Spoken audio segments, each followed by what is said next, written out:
Yu-Gi-Oh! Duel Links is full of skill-powered decks, and most of them help a deck play its existing playstyle more styly. But once in a blue moon, a skill will come around that'll define a deck's playstyle and deck list. These are the broken deck lists, and these are their stories.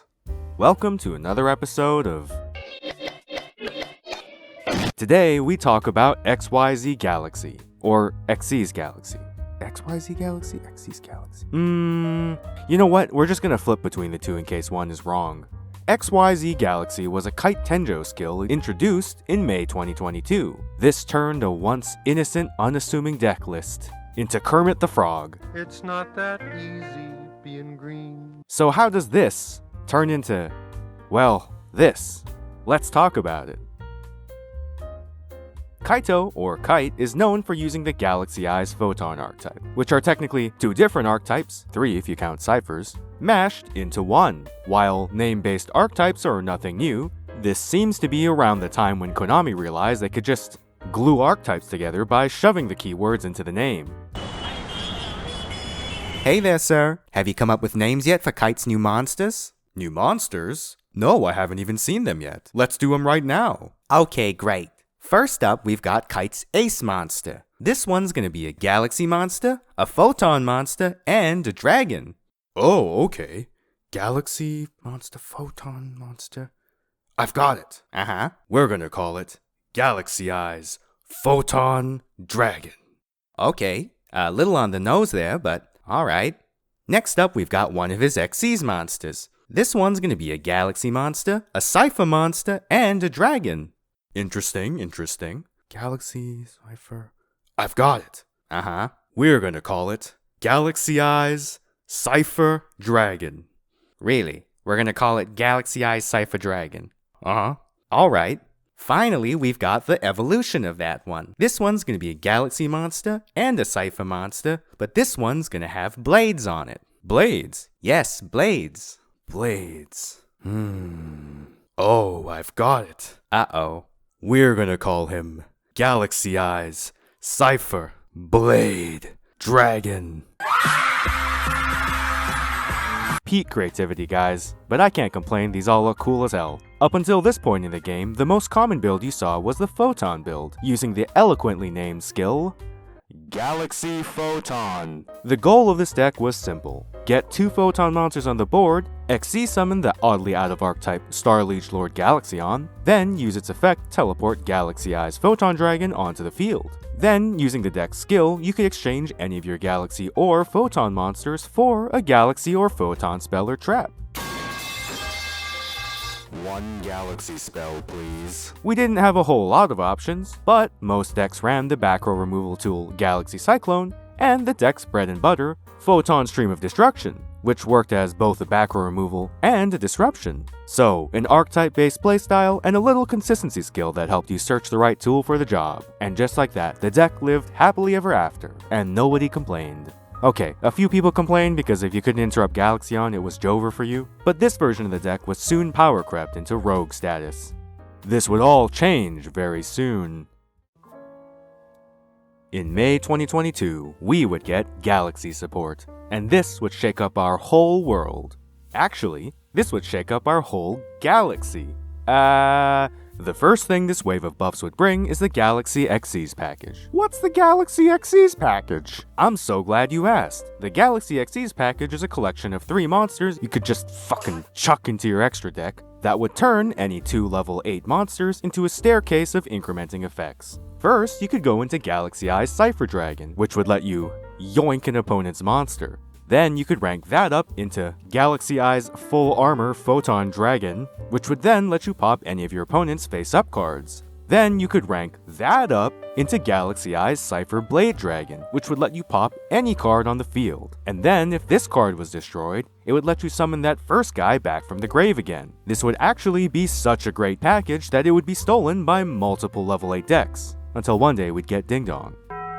The next thing the support would bring would be some main deck Galaxy support. We got cards that summon Galaxy monsters from deck to field, cards that summon Galaxy monsters from graveyard to field, and cards that search cards that summon Galaxy monsters from graveyard to field and deck to field. That's a lot of Galaxy monsters on the field. So you might be thinking, this deck was really good one to start it going, but since it relied so heavily on the graveyard, it probably took a second to get things going, right?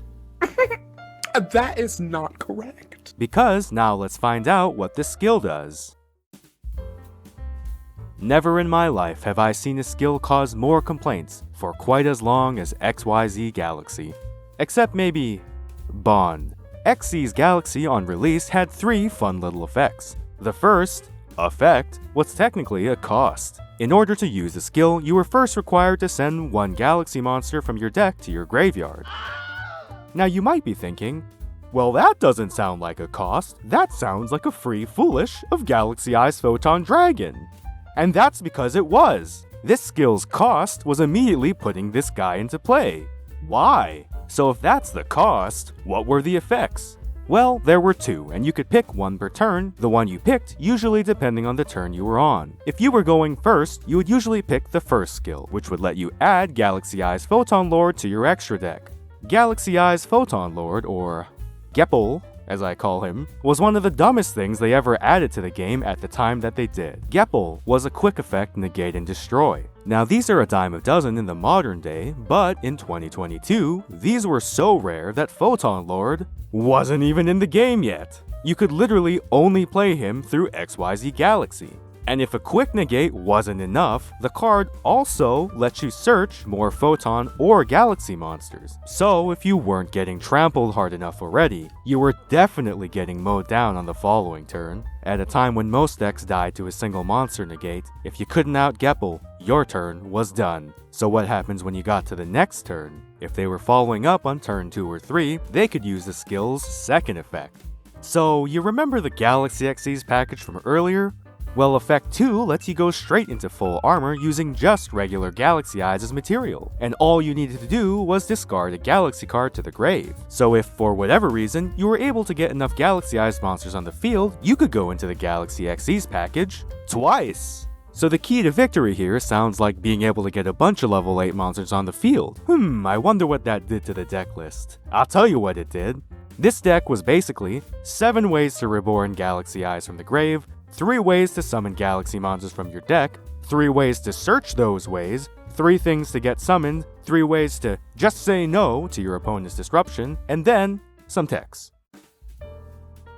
Now, you would think this deck was so widely hated because it was some tier 0 threat that everybody played, but no, it actually wasn't that amazing. It wasn't bad by any means, and was generally considered to be at tier 3 for most of its lifetime. But no, the reason people hated this deck was because of how it won and how it lost. The deck of course died to regular disruption, which is why they ran Lance. So a lot of games came down to the minigame of, did you open more disruptions than they opened Lances? Then, on top of that, there was a second minigame, because the ultimate counter to the deck was a bird.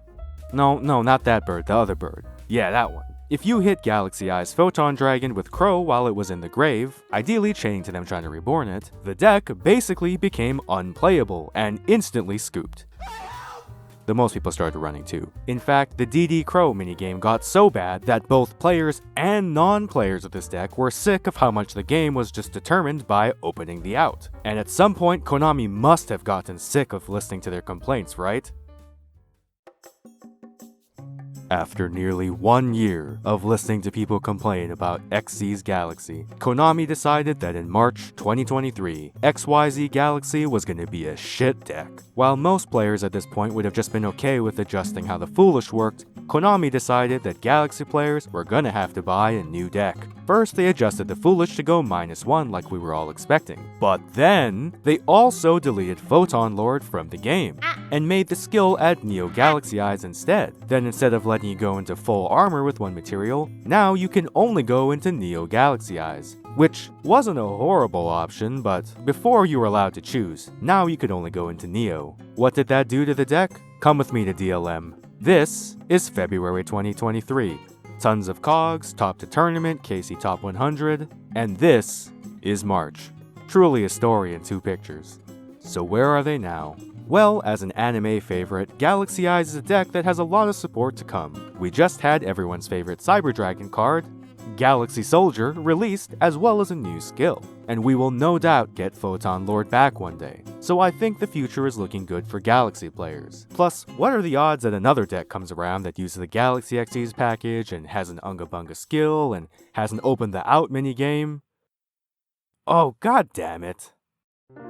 Thank you guys for watching. And sorry this video was so late, but work has been really busy this week. I'm working on a couple different videos right now, the main one being the beginner deck guide. That one's actually kind of hard, because the anniversary box is vanishing soon and there's a lot of beginner decks, and all the players are different. So I'll just keep grinding away with that. Hopefully you guys don't get bored.